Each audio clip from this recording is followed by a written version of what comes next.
સુરતના ડિંડોલીમાં ઇન્સ્ટાગ્રામ વાપરતી 12 વર્ષીય બાળકીનું અપહરણ કરી અજમેર લઈ જઈ દુષ્કર્મ આચર્યું. મોબાઈલ આપી દેતા વાલીઓ માટે ચેતવણીરૂપ કિસ્સો. સુરત ડિંડોલીમાં ઇન્સ્ટાગ્રામથી સંપર્કમાં આવેલી યુવકે સગીરાનું અપહરણ કરી દુષ્કર્મ આચર્યું હતું અને પરિવારે બાળકી ગુમ થતા ડિંડોલી પોલીસ સ્ટેશનમાં ફરિયાદ નોંધાવી હતી. આ દરમિયાન પોલીસે અજમેર ખાતેથી આરોપી અરમાન ઉર્ફે અમ્મુ ખટીકની કરી ધરપકડ. મજૂરી કામ કરતા યુવકે સગીરાની ઇન્સ્ટાગ્રામ પ્લેટફોર્મ પર મિત્રતા કેળવી હતી, જે બાદ લલચાવી, ફોસલાવી, પ્રેમજાળમાં ફસાવી અપહરણ કરીને લઈ ગયો હતો. લગ્નની લાલચ આપી સગીરા પર દુષ્કર્મ આચર્યું.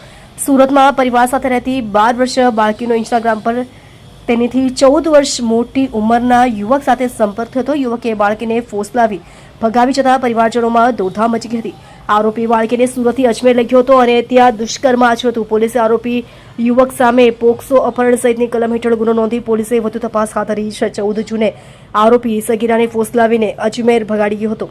અજમેર લઈ જઈ સગીરા પર દુષ્કર્મ આચર્યું હતું.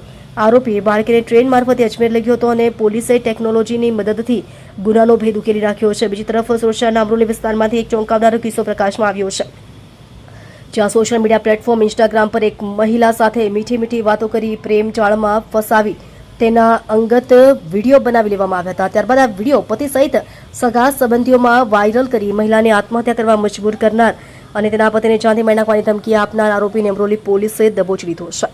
તમે જોઈ રહ્યા છો DNY ન્યૂઝ ચેનલ રમન કૌરની સાથે.